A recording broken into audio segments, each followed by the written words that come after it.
So some people in my Discord and a couple people in my other socials and stuff were like, "Did you upload the episode like halfway through an episode? Because like, what the hell? There's like no intro or anything." And I was just like, yeah, maybe like my vision for like what it is probably like. Do you think maybe we should just do kind of like a, hey, this is Good on Paper, a podcast for readers and writers. I'm Daniel and I'm Evan, and I know. hate that so much. That makes me too. It's physically so want to get ill. I don't know. People who are coming to the podcast from the internet know who we are. We're not in any algorithm. This is good. There ain't no algorithm around here. There ain't no algorithm around here. No, we are not the one book guy on TikTok. Oh, I don't know the TikTokers of book. I actually I tried to step into book talk for like half a second. I got so not my space. I don't know any really? Book talkers. Wow. I feel bad. I know that they have way more power than booktubers. Apparently, book talkers are like titans compared to booktubers. Yeah, I mean, I like the space a lot. I think that it gets a weird rap. I think that algorithms are just a funny thing, and you can. I've noticed it on like Instagram Reels. I've noticed it on TikTok. I've noticed it on YouTube. It's like you can click on something just because you have a passing interest in it, and then all of a sudden it's just like, oh, do you want all of your videos to be baseball videos because you like that one baseball thing? And I think that it happens with book talk to a certain extent where, there's like a Colleen Hoover video, and someone's like, oh, that's an interesting premise for a book just because it is, and then they click on it and engage with it, and then all of a sudden it's like now you're getting all Sarah J. Maas, Colleen Hoover stuff, and then it kind of tricks you into thinking like this is all book talk is, and it's like no, give it a chance. Like just like search up some other stuff, like try to engage with some other things. It's just a thing that's trying to sell you stuff. You have to remember like TikTok and Instagram and YouTube just want you to stay on that app. That's all they give a shit about. So they're gonna make sure that you are looking at something that you want to be looking at. They just don't know if it's something, and like you know your actual brain, it's just guessing. So with all that said, I feel like TikTok has gotten kind of like this weird rap of like only representing like Colleen Hoover books or Sarah J. Maas. And like, while I will agree that that's a big swath of what people are talking about on there, there's tons and tons and tons of creators who are doing their own thing. They're talking about horror novels, independent novels, independent authors, super niche genres and stuff. And they're really good creators too. So just, if you're on TikTok, you're listening, or you're curious, you're TikTok curious, you're book talk curious, just type in some stuff like, I don't know, type in like Brian McClellan Powder Mage, right? And engage with the comment on stuff that's like maybe a few months old or a couple years old or whatever. Just like leave a comment, and then that's communicating to the app that like this is like the kind of stuff, like Robin Hobb Farseer trilogy, and then you'll see me because I don't think a week goes by where I don't talk about those books. But it's there. But and also like I feel like with social media, like short form social media, and like Daniel, I'm sure you get a little bit of a taste of this too in YouTube, but like whatever's the most bombastic and whatever's the loudest and brightest and most has a lot of conflict or drama or whatever in it is going to get a lot of engagement, And so I think that's another thing that people get frustrated with TikTok and Instagram too, is that it can feel a little bit like annoying sometimes. You've just got people kind of shouting at you about things because everybody's competing for attention, So that's why, again, I would recommend like, yeah, scrolling through the feed is fine. You might find some cool stuff that you like, but you're going to get fatigued with it a lot faster than if you were actually thinking about what you want to see and like typing it in the search bar, Yeah, I will say I can't speak super authoritatively on book talk, but there is that stigma as well on YouTube where it's like the loudest in the room gets to grow the most. And it's, I think, true to an extent, but at the same time, you can swap out the word loudest with most personality. And the reason there's an important distinction there is, being loud is cheap personality. Being loud is just brah, that's a way to get people to pay attention. But I think you'll also find an equal amount of really big creators who aren't necessarily loud, but their personality they communicate is really refined. And it kind of can create an atmosphere in itself. And I wonder if that's true for book talk as well, because some of my favorite people on YouTube, Yeah, I wouldn't say they're loud physically, but I would say they're loud in their presentation. And those are like my favorite creators because it can almost come across like a produced television show for really cheap, just because they've put in the extra effort to have a tempo, a structure, a look to everything they do. And that's the kind of stuff that really interests me in both spaces, because maybe it's dumb, but that amount of effort into your presentation makes me want to listen to the content of your words more rather than just being physically loud. Yeah, I mean, I think there's a lot of aspects to what you just said because, there is like a lot of people want to, how do I put this? People have a finite amount of attention that they want to give to things over the course of a day, over the course of a week or whatever. And so I'm a lot more willing to give my attention to something if it feels like that creator put effort into what they're making. Yeah. Right. Like I'm a lot more confident that what I'm going to watch is going to resonate with, if not resonate with me on what I like, at least resonate with me in an entertaining way, where they put care into this craft. And so I am here for it. And then another aspect of it too, on the creator end of it, is I feel like there's a difference between like being like having your own personality and then creating a character. And I think you can kind of get away with doing both, but I think there is a distinction there. And like for me, I just try to be my own self as much as I possibly can in my videos. Is that going to lose me some people? Maybe. Some people just don't like me because of the way I look, the way I talk, the way my voice sounds, the way my eyes look, my nose is too big, like whatever. They're just going to see me and not like me, and there's nothing I can do about that. So with that in mind, it's fucking guy. Dude, seriously. You have people a say face things about my face sometimes. I'm like, really with your hair and your voice, you fucker. Awful. But okay, so that being said, and like going into it with that, it's like I can make the most consistent amount of content that I enjoy making if I'm the most true to how I am.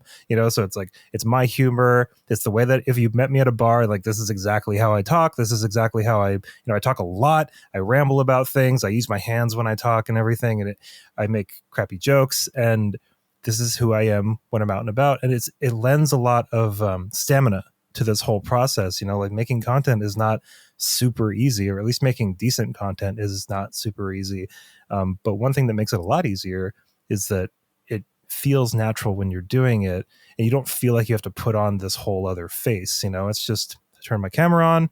I'm like, how about Robin Hobbs? She made me bawl like a baby on the bus, and like had people staring at me. And, I'm reading the first book in the Tawny Man, and I had no idea she was going to do what she did, but she did it. Robin Hobb, if you're listening right now, it was awful. But yeah. I actually did have someone confirm recently that Robin Hobb does not know who I am, which I just want to put that out there. Please, Robin Hobb. I know. Okay. Can we just hang out? Like, can we get like I want to get like an Arnold Palmer with Robin Hobb on like a very floral balcony somewhere and just like pick her brain about this whole process. Because in my opinion, she's like easily one of the best fantasy authors in decades. I love everything I've ever read by her, but yeah, I can't get a beat on her, man. Like I keep like writing like these sneaky comments on all of her posts on Instagram. I'm like, oh, it'd be so cool if you noticed me, please. Or, just like, well, it looks like you're in Tacoma. Like I want to come up there and check some stuff. I don't know. It's that energy of like, you want to be best friends? You want to be best friends? Please. Sorry, I annoyed you with my friendship. Yeah, she's just so cool. But answering a question you brought in here a little bit earlier, you asked me if I had a fantasy story I wanted to talk about this week, and I do, Evan. I have something I want to talk about, and I'm curious if you will recognize this. Have you ever heard the name Fantasy Star, starting with a PH, not an F? Is that a video game? Yes, it is a video game from 1987, and it's actually... Sega? Yes, Sorry. It's Sega. Have you ever played Phantasy Star? Nah, I just have a weird reservoir of retro game stuff.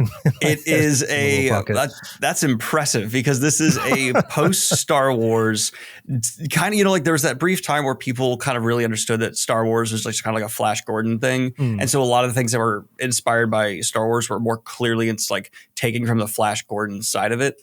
It's that kind of sci fantasy where it's like, we're Star Wars, but not. We're Flash Gordon, but not.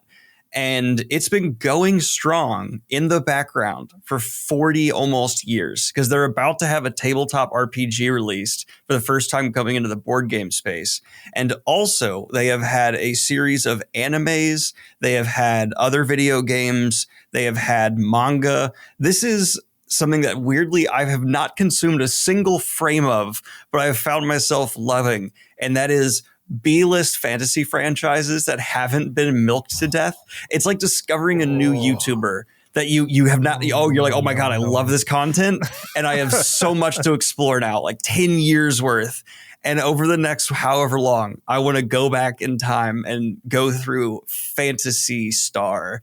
And I am going to be playing these games. I'm going to be looking into the anime. And I just want to see, like, how has it kept a dedicated fandom, kept an MMORPG alive for 40 years almost? Yeah, it's funny. I bet there's somebody listening right now who's a huge Phantasy Star fan, and they're just like shaking their fist at their speaker right now. Like, these guys have no idea.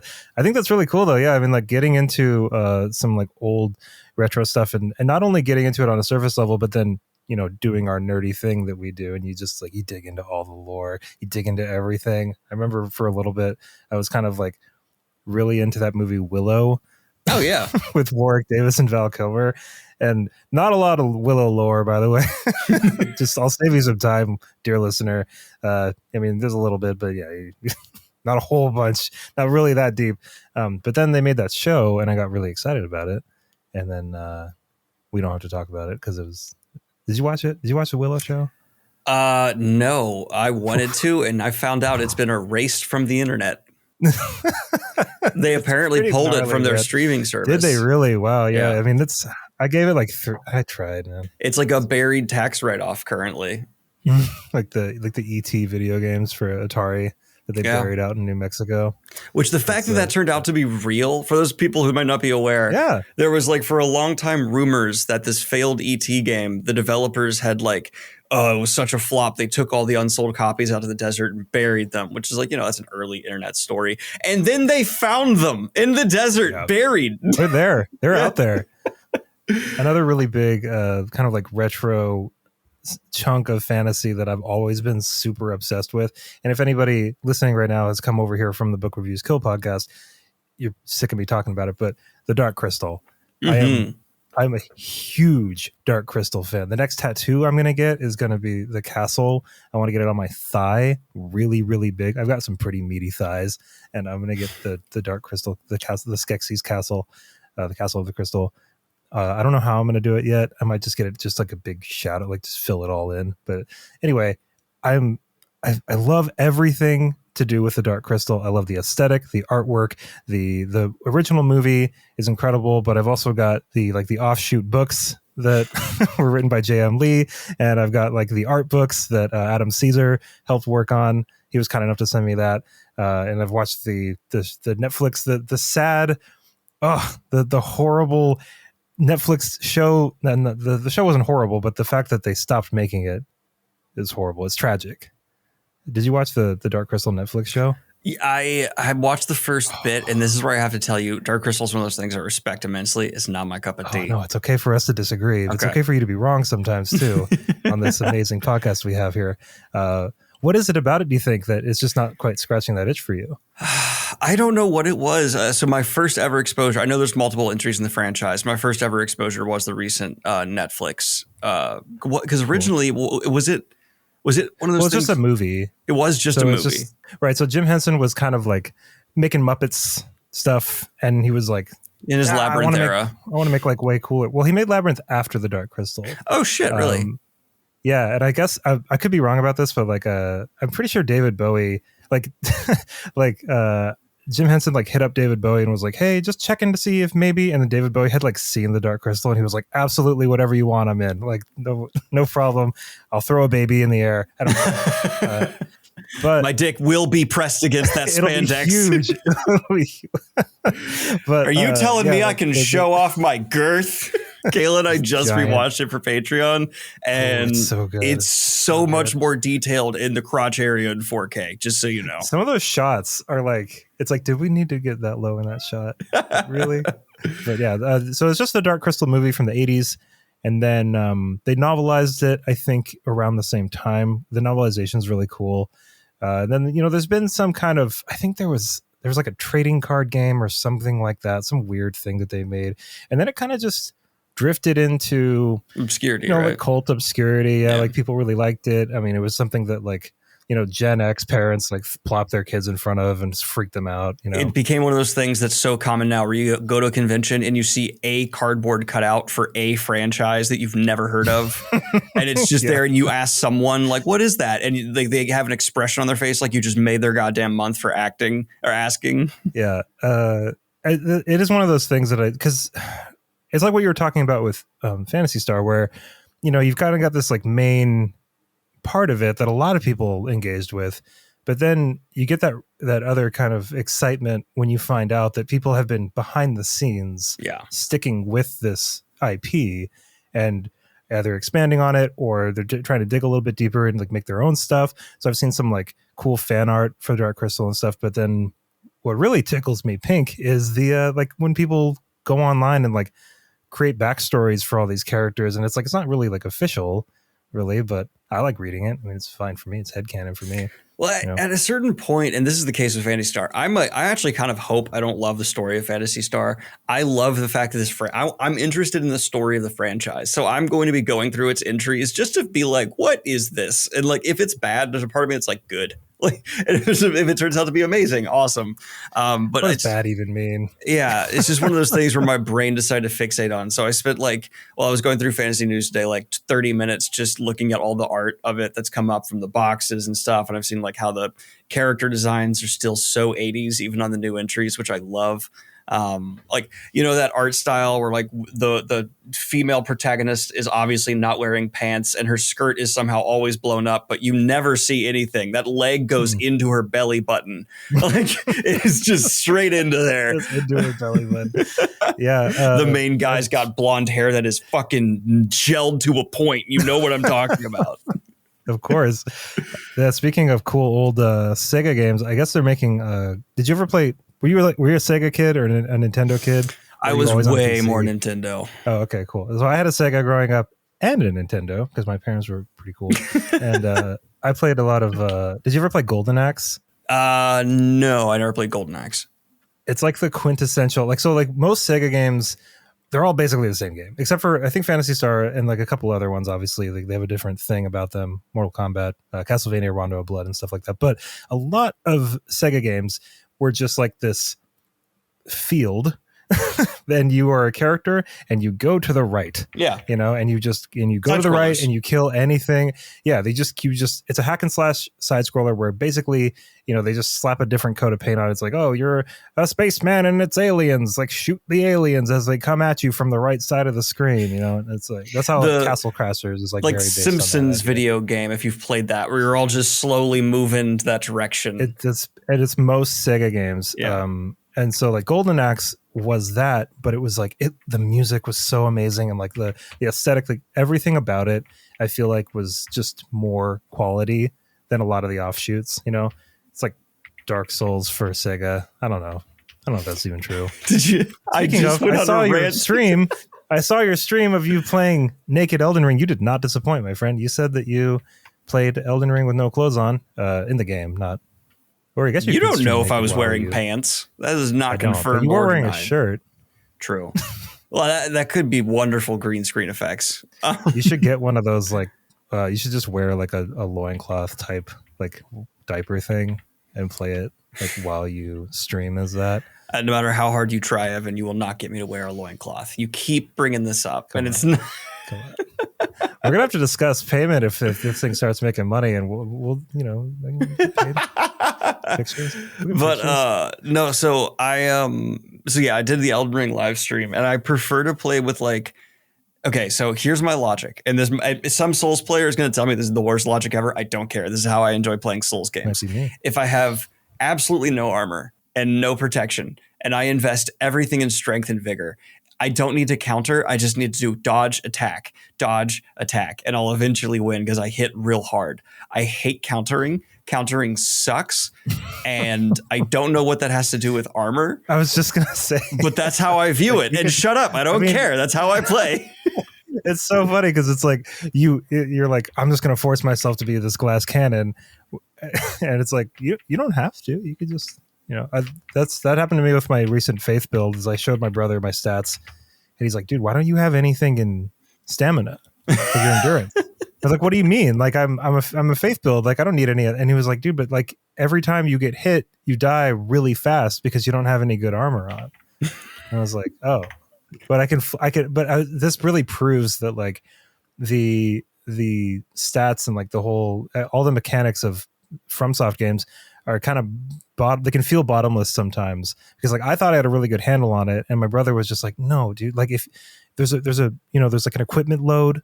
And this is like after me beating like seven times over, like, all the Souls games and stuff. And I just found out that because I never paid attention to equipment load because my strength was always up so much. You know what I mean? Like I would always slam up strength and endurance and vigor and just play a tanky melee build. So this is why I find your build so interesting, because it's like you're playing a tanky melee build without the tank. Yeah.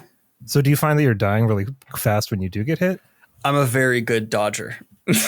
I have spent hundreds of hours refining my dodge skill, and I watched for a little while. Yeah, you were doing great. It's it only comes to bite me, but when I get like a pack of dogs or something, whenever there's a lot of enemies, I can't dodge it all, and so I get screwed. But like bosses, I don't do great, but I do okay.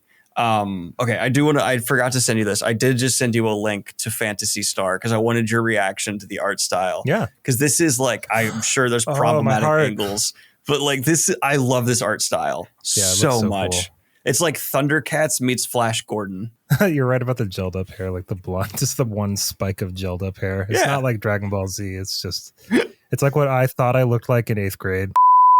Now it's time. Trad publishing journey update. Woo! With a lighter.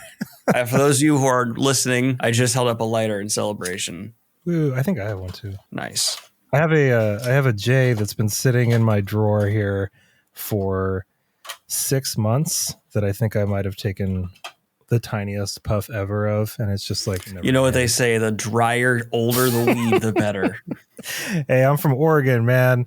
I know it. I know no, I don't know anything. It's, yeah, I have a lighter here. But what were you going to ask? No, I was going to say, would you mind if I did a brief recap on my trad journey so far? Yes, go for it. Several years ago, I began to write my first book. It was eventually self-published. It is titled Rebels Creed. I have many regrets, but I am proud of that book. I learned a lot. Soon, I published its sequel. That would be Rebels Creed. I just actually realized I screwed up. The first book's called Breach of Peace. The second book's called Rebels Creed. Shut up, Evan. I'm going to punch you right in the mouth. Get on a plane. And so that is the Lawful Time series so far. It is my industrial punk fantasy epic. And the third book I'm currently letting percolate in the back of my mind, because it's going to be like, it's going from a novella to a novel. And then the last one's going to be a thick chunkum boy, which isn't an official term of publishing, but I feel like it should be. So while I'm planning that out, letting it percolate, I wrote my first entry in the Neon Ghost series, which is called A Witch's Sin, which is cyberpunk vampires. Think like Buffy meets Cyberpunk 2077 meets Blade. That's Neon Ghosts. And now I was going to try and write a paranormal horror fantasy set place in New York or Washington, D.C. post 9/11, which is where I grew up and in the time I grew up. But I sent that to the agent that I'm currently speaking with, and they said, I like this writing. I don't think this premise will sell. Bring me something else. And I went, gee, Willikers, all right, okay. And so I put that 30,000 words on ice. It was going to be about 100,000. So I was like, roughly a third done with it. And I picked up my next story idea, which is one that I never actually just done a story idea. I had the moment. It's always been like a story I've really wanted to tell for a long time. And so I was able to pick up and create what I'm still calling Better Dead, which was supposed to be the other book's title, but it applies here and it's a fucking sick title. So I'm just keeping it. And it's going to be a survival horror fantasy. And I got to 30,000 words on that. And I just sent it off to the same editor yesterday or day before. And he just sent me an email today saying, I got it. I'm going to start reading it ASAP. and I'm very much so hoping he doesn't ask me to restart again, because that would be sad. And I would cry a decent amount of tears in the shower. Totally. Well, that is my summation of my authorial career. And I'm sorry, I forgot the biggest, most important part. My first series TLT was self-pub. Neon Ghost was hybrid pub with Waithmark Creative. And to round out my authorial journey, I decided to take my success and try and go trad. Hence why I'm dealing with an agent and someone is able to tell me no, which is a good thing. It's good when people can tell me no. No is a great word. Yeah. I think it makes me want to do a little bit better. And, not all of your ideas are winners. Not every single thing you think to write is supposed to be there. According to Seth, not everyone wants to read 9/11 fanfic fantasy stuff. Whatever. Yeah, I meant you in like the royal us we sense of the word, not you, Daniel. But yeah, we had some questions on our first episode. I had mentioned briefly that I have a book deal with Tor Books. And if you don't know who Tor is and you're listening right now, Tor is a massive fantasy publisher. They're legendary. They've got so many authors on there. And so it literally is a dream come true. Evan, every single person listening to this podcast knows what Tor is. I like to be inclusive. Just in case. I think there's a greater chance someone who can't listen is listening to this podcast than someone is listening who hasn't heard of Tor.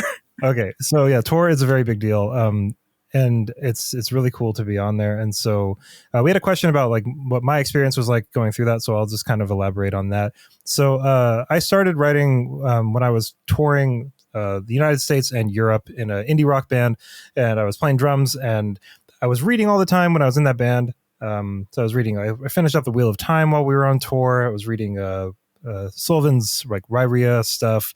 All kinds of really awesome stuff. Wait, how did you pronounce that? I kind of got to a point. Sorry, I don't mean to interrupt. Okay. No, it's fine. We can do this if you want. No. I'm afraid I've been wrong. So I just wanted to see what you said. I wasn't trying to correct you at all. No, it's cool. I'm projecting a little bit because I've had people yell at me about this on my own socials. I pronounce it Ryria. Okay. Isn't it Ryria? Well, I just wanted to tell you, I just spent a weekend with Michael J. Sullivan not too long ago, and he said it's the Ryeria Revelations. But if you want to go with your pronunciation, I'm gonna go ahead and okay, I will defer to the person who made up the word. Sorry, continue. I was just wanting to give you shit. No, you're right. Oh, I was being such a brat there too. Okay. Anyway, so I was on the road reading all these books. And then finally, when I was like, I don't know, I'm 34. And so when I was like 26, 27-ish, I was like, you know what? I'm going to bring my laptop and I want to try this out. Like I've been reading all this stuff. I want to give it a go. And it was just horrible. Like I just didn't know what I was. And I was just, I don't know. I would love to, that laptop since it got stolen, unfortunately, and it wasn't hooked into the cloud or whatever, so I lost a decent amount of what I was working on. I would love to be able to go back and read some of that stuff, but I'm sure it wasn't great. My my ability hadn't quite caught up to my taste yet, and it takes a long time. So I kept working on stuff for a few years, kind of off and on, and then when COVID struck, I really kind of, I don't know, if like my band broke up. Everybody's bands broke up if they weren't already making a bunch of money. And the music scene here in Portland just died. I wasn't going out as much. I wasn't doing as much. My life just really changed. And I was just kind of working and coming home and playing video games. And I was just like, you know what? I kind of want to be a little bit more consistent about this. So I started writing more. I got about 130,000 words into just kind of like a mess of a book that wasn't really going anywhere. And I was just world building, and I'd do like whole world building stretches for days at a time and not get any actual prose down or anything. But it was cool. I mean, I was starting to kind of see it. And then I worked on another kind of a paranormal type story about a forest ranger who is like a secret, like X-Files type operative guy who lives out in the middle of the forest and protects like classified cryptids like Bigfoot and Mothman and stuff. I have someone I have to introduce you to, a friend who will love that premise so goddamn much. Oh, really? Yeah. I've got it on I've got the first draft. It's pretty shaky, but that was like the first thing I finished. Like I got to the end, God help me, it was didn't make any sense, and it was just kind of a sloppy ending, but I got to the end, and that was a really big moment for me around 2020, 21. I finished something and I was like, okay, cool. like I can do this now, you know. And for anybody listening right now who is trying to write, and you haven't gotten to a point where you finish something, it's awesome. Like it really does kind of catapult your confidence so you can actually keep going on other projects. So then I worked on a couple other things, you know, got to the end of another book, which was shaky and weird. And then I got the idea for Angie Kills a King, which is the book that Tor picked up. My agent is also Seth Fishman. And so what happened is I had this platform on TikTok, little one on Instagram. And since then, the Instagram following has grown a decent amount. But I was making videos on TikTok, just like recommending books and doing lists and stuff, and just talking about my preferences and making book-related content. And I was doing a live stream, which, you know, was like 40 people in there or something. And I was just talking. Somebody asked me, do you write your own books? And I said, yes, I do. I'm working on something right now. And Seth happened to be in that live. He just happened to be in there. And he messaged me on Instagram and he said, hey, send me anything you got. Like maybe we could work together. I'm an agent. And I was like, oh my God, this is crazy. So this was in like November of 2022, I believe. Or maybe 2021, something like that. And I was writing Angie Kills a King, the very first draft for National Novel Writing Month, NaNoWriMo, in November. And Seth hit me up at the very end of November. So I was like almost done with it. And I was like, okay, give me like 2 weeks, right? So right before Christmas, I just hacked it out. And it was just, I've still got it. And when I publish Angie, I want to publish this first draft. Not publish, but I want to put it up on Patreon or something, just so that you can see the gulf of quality. It is not even close to the same book as it is now. But anyway, so I sent it off to Seth, and he got back to me like a week later, and he was just like, nope, this isn't it. Like, whatever this is, it's predictable. Your line to line is fine, but no, like, you obviously don't got what it takes, kid. And so it kind of crushed me. Like, I mean, it was like my only rejection, but he was like a pretty big agent. And I was just like, damn, man, like I finished a couple things. Like I'm working on this. Like I was really excited about this idea. I kind of like was fairly confident about it. And like, I knew it was kind of shaky, but I thought it was maybe there. And so it really bummed me out. And I kind of just put it down for a little while. And I was working on some other stuff and like making content and stuff and working in a restaurant and just, you know, the grind.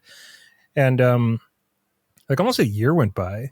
And I was just kind of like working on other stuff. And finally, my girlfriend, Effie, we were kind of talking and she was like, what happened to that one book about like that Angie Kills a King book that you had? And I was like, I don't know. It got rejected. Like, I don't really want to mess with it.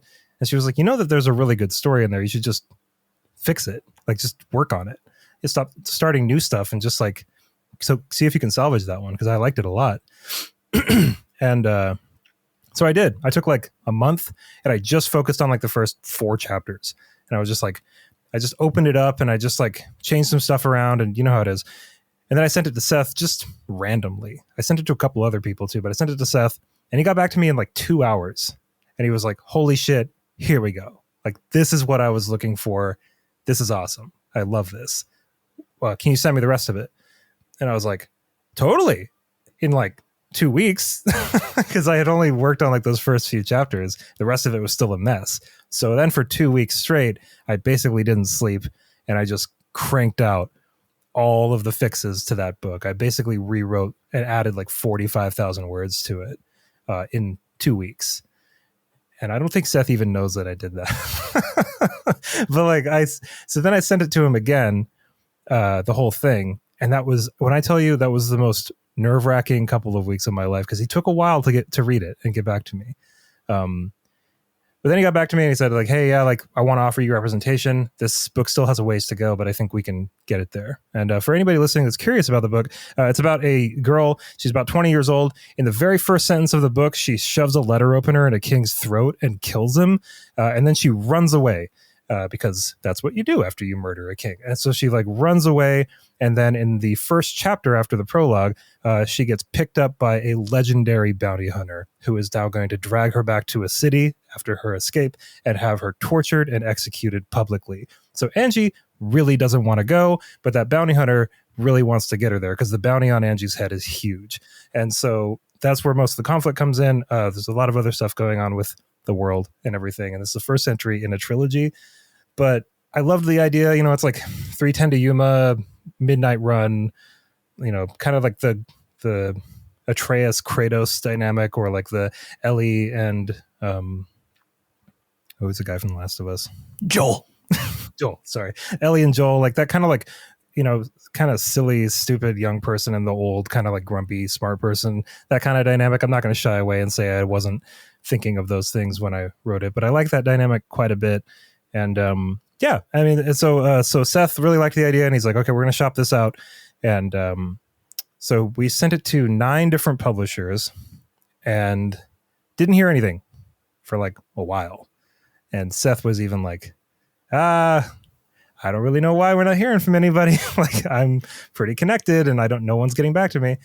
And he's like, don't worry. How many weeks? It was like 7 weeks or something like that. And that's a lot when you have an agent. Like, I mean, yeah, obviously when people just send out their manuscripts, it can take like a year. I'm not saying like, you know, I was upset that it took 7 weeks, but with an agent, with a traditional agent, like we should have heard something back from like 9 different publishers at some point. So it took a while, and then we weren't hearing anything, and then we got a rejection from, I can just say who it was. It was Del Rey. Del Rey rejected it, and that hurt because I really like Del Rey. They put out some really amazing books, and I was like, shit, like we haven't heard anything, and now we've got this one rejection from Del Rey, who was like, I would love to work with Del Rey, you know. And they said that like it reads too much like Joe Abercrombie, and we don't think it'll sell. And I was like, okay, well, thanks for the compliment. Appreciate you. But anyway, that night I went home, and I won't lie to you, audience, I cried. I was very upset because I felt like I'd worked so hard, and, you know, got rejected again. And like, I'm just trying my very best to juggle working in a restaurant, making content, trying to keep my bills paid, and just trying to get this book the best that it can be and get it in front of somebody. And so getting that rejection hurt. And then I remember talking to my girlfriend Effie that night, and I was like, okay, so we still have like 8 more. I think maybe Orbit might get back to us. I would love it if Orbit got back, or Da, or Ace, or whatever. I would love to work with any of those. But I specifically remember saying it's probably not going to be Tor, because Tor is way too big, right? And then the next morning, I got an email from Seth, and he said, hey, so the ice is starting to thaw. Tor is interested. And I was like, oh, what? Like, really? So Tor was interested, and I had a meeting with Stephanie Stein, who is my editor now. And after I had a meeting with Stephanie, I talked to HarperCollins, who was also interested at that point. And I had a great meeting with HarperCollins as well, but I ended up going with Stephanie Stein at Tor. And yeah, working with her has been incredible. She's made this book 10 times better than I ever could. And, you know, her attention to detail, and, you know, like when you're working on something and you've gone through 15, 20 different reads of it, and you've gone through multiple drafts and rewrites and revisions and stuff, your nose is like so close to the story that you almost, you can't, it's like you're so far away from that first reader experience. Oh, it becomes almost impossible to like even fully comprehend it. Yeah, you can't. It's just too much. It's like, you know, you're never going to be able to listen to music that you record for the very first time. You've already heard it a million times. So there's that. But Stephanie has been really awesome in that whole process, and I'm just really excited. The book is going to come out in May 2024 or 2025. We've got 2 more after that, and I'm working on book 2 right now. And yeah, I'm just, like I said, it's a total dream come true. It's been pretty mellow for the most part, like process wise. I'm getting a little antsy about the cover because like they haven't shown me the cover yet, and I feel like the cover is important. Would you know who your cover artist is? Yeah, his or name can you is, say it? I don't want to make you say anything you can't. I think I can. They didn't tell me not to. Okay. Oliver Barrett, I think, might be doing yes. That's who I chose. They gave me a couple choices, and I landed on Oliver Barrett. I don't know if he's confirmed or anything, but man, I want to see that cover. What I shopped with them, they asked me my opinion, and obviously, with traditional publishing, the publisher has final say on what the cover is, like 9 times out of 10. But they were really cool, and they were like, "What do you think it should be?" And I told them, "Okay, well, this is a long journey, and these 2 people are very much up against the elements and each other. So I want to show them really small on the cover with like a lot of landscape. And I really like the art style of I The First Binding by R.R. Verdi.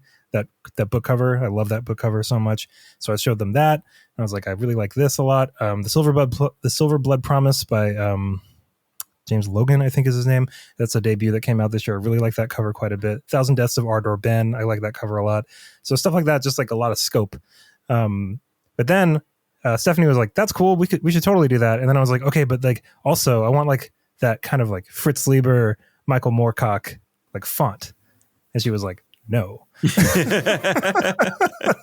I was like, "What? Come on! Like that'd be so cool. Like just do like the square of art with the white border, and then like that kind of like Stephen Donaldson, Thomas Covenant kind of like."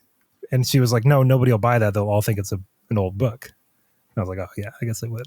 Yeah, that's so annoying, isn't it? Like you can't do a retro cover because people will just be like, "Oh, whatever, that's a fucking old forgotten thing."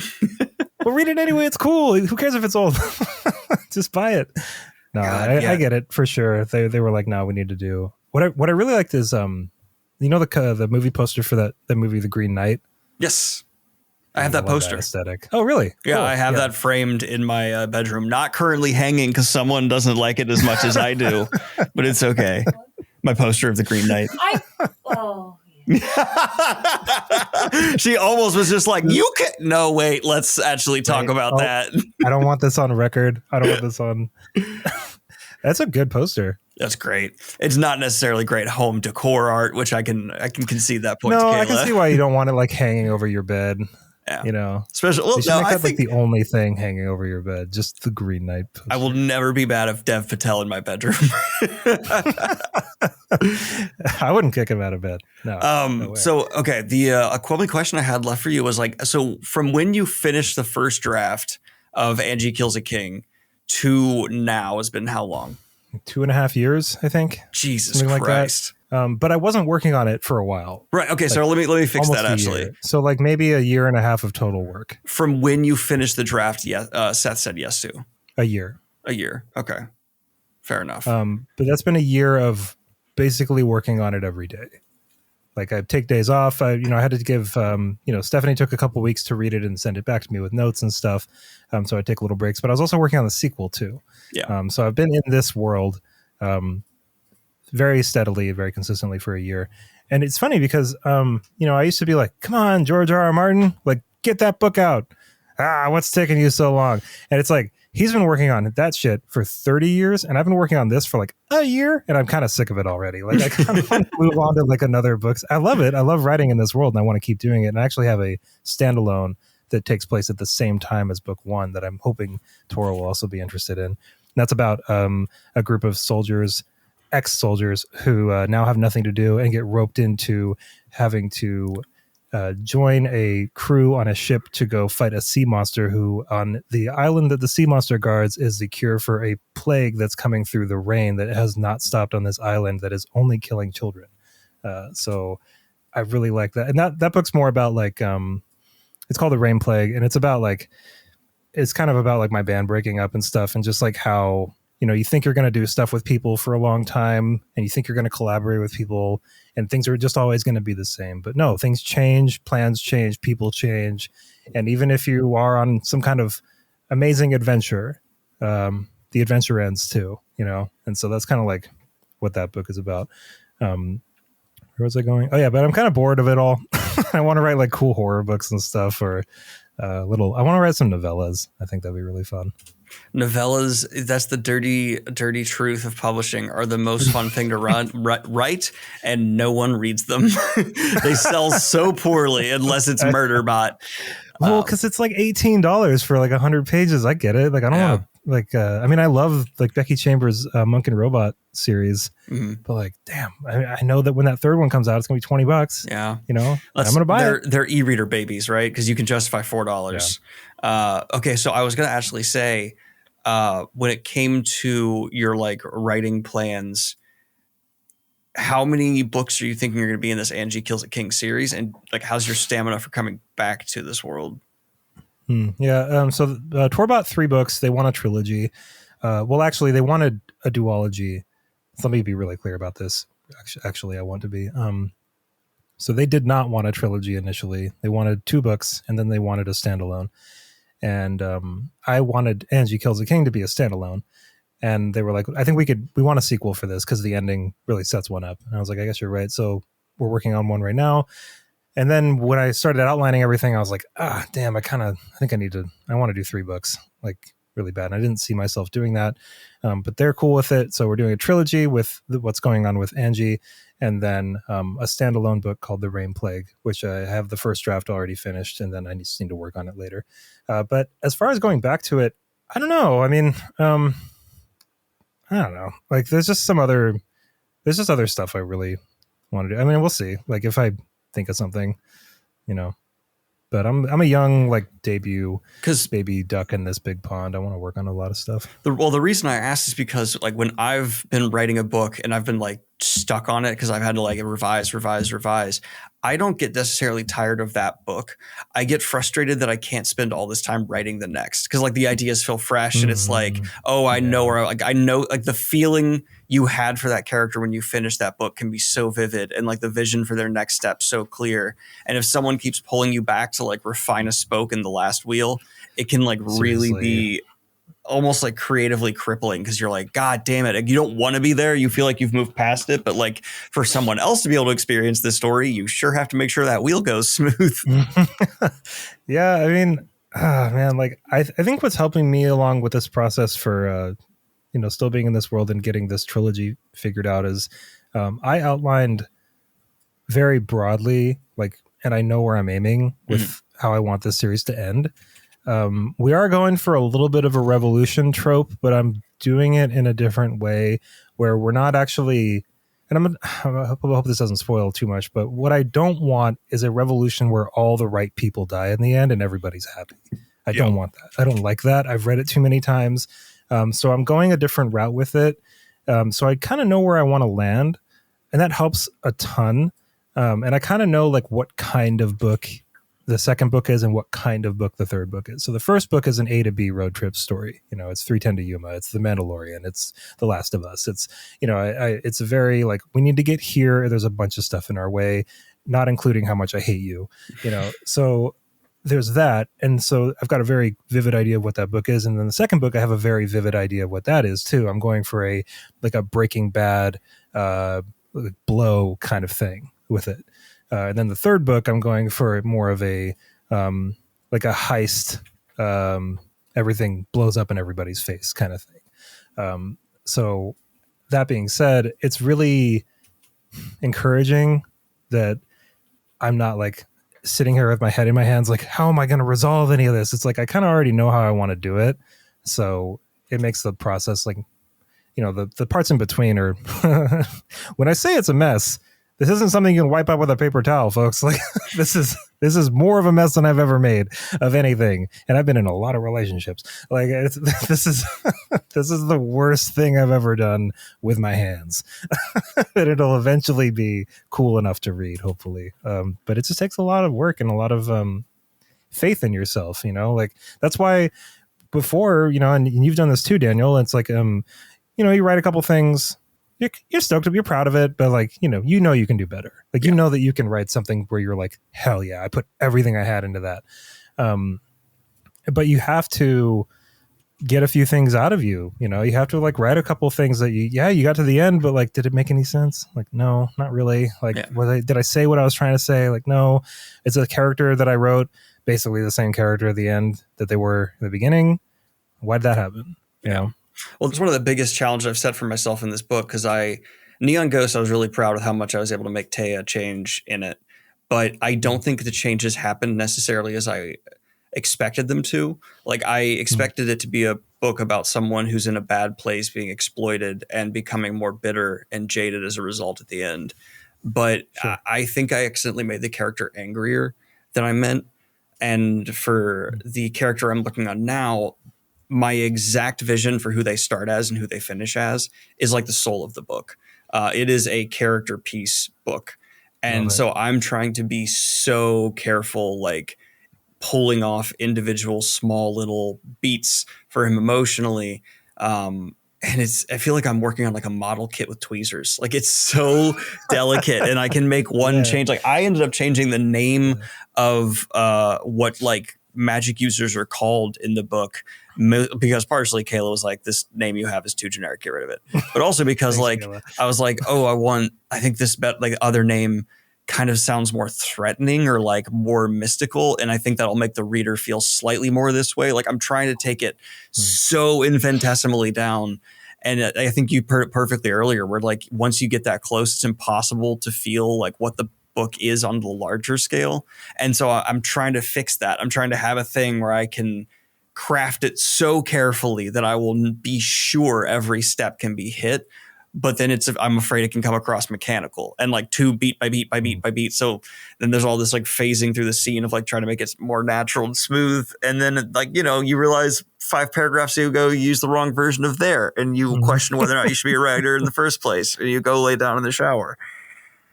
That's where I'm at. Oh, I love laying down in the shower. I've done that before.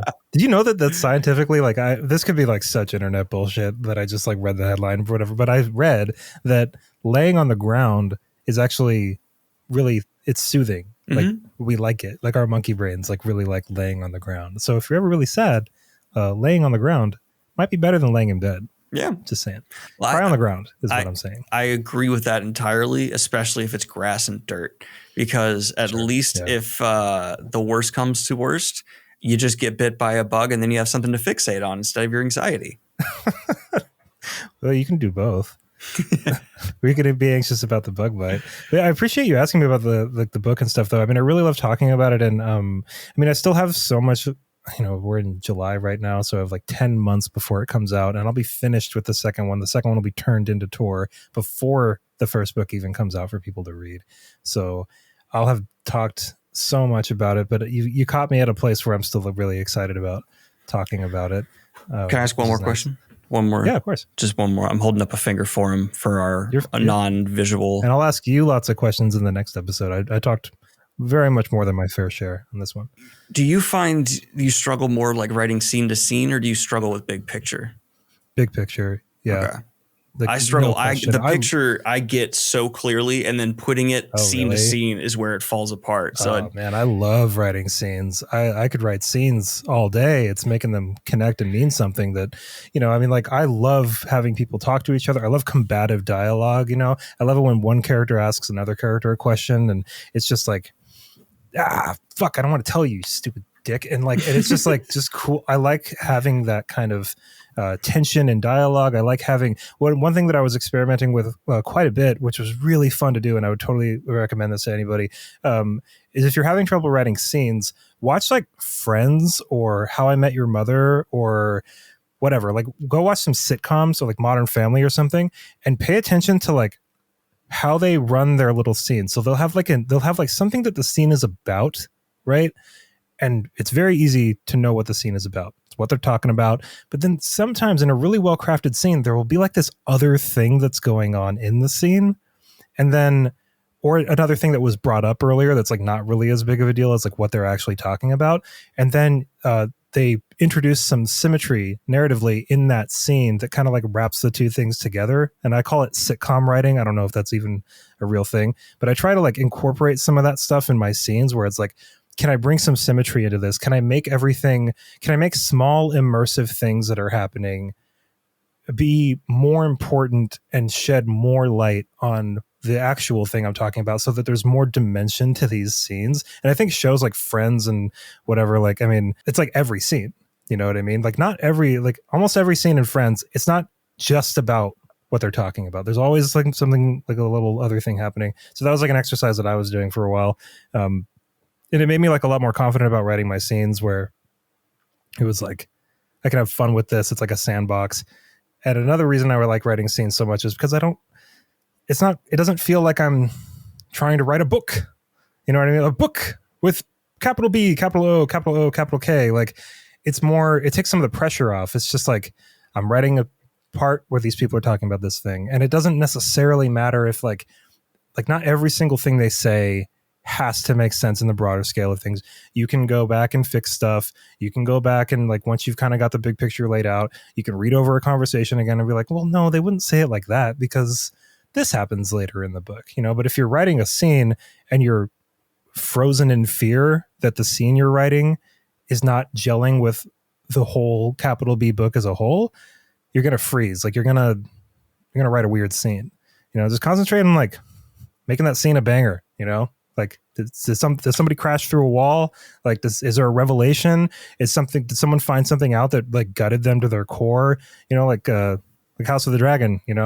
Like every scene. Well, we can talk about that later. Did you watch the new one? Yes, I just did. Oh my god! I went on a little mini rant in the next episode of Fantasy News about like how it might be the best like dragon sequence ever. Just no debate. Yeah, thank you for entertaining my big long rambling. For those listening, Daniel and I are on a trad publishing journey, both together and apart. And honestly, man, it is so cool to like talk to somebody else about this stuff. Like writing is like a really it's a lonely job, dude. It's like, I've got cool like friends on social media and stuff, and it's great. I've got my friends in real life, but like, dude, most of the time I'm just like sitting here with a can of Coke Zero and probably hitting a vape too many times and just crunching it out. And it can be a little lonely, So it's nice to kind of like have other people that are like, you can commiserate. Like if you get rejected by Del Rey, or you should, maybe they'll take you on. They'll be like, oh, at least you don't write like Evan. Well, after you read my draft of my next book, you will. I'm excited. You will not be surprised to hear I get rejected by Del Rey. Come on, Del Rey. Wait, so I know you're listening. So I don't mean to make it. Have you read Neon Ghosts or any of the TLT books? No, I haven't. No, okay. I've got the 2 novellas back here actually on my good shelf. Gotcha. Thank you. So I've got like my Lord of the Rings, Song of Ice and Fire, Joe Abercrombie, Robin Hobb shelf, and then Breach of Peace. And I've gotten my $3 out of you. You certainly did. I know. Yeah, I got those to my house for pretty cheap. Thank you. All right. Well, then we shall talk about, I guess, my side of things next time. And thank you, everyone, for tuning on in. We appreciate it. Yep. Thank you, everyone who watched my Elden Ring stream and made me do planks and push-ups and stuff. That was so much fun. I'm in pain now. Thank you. As you should be. All right, everybody. Yeah, thank you so much for listening. We'll see you in a couple of weeks. See you in a few weeks.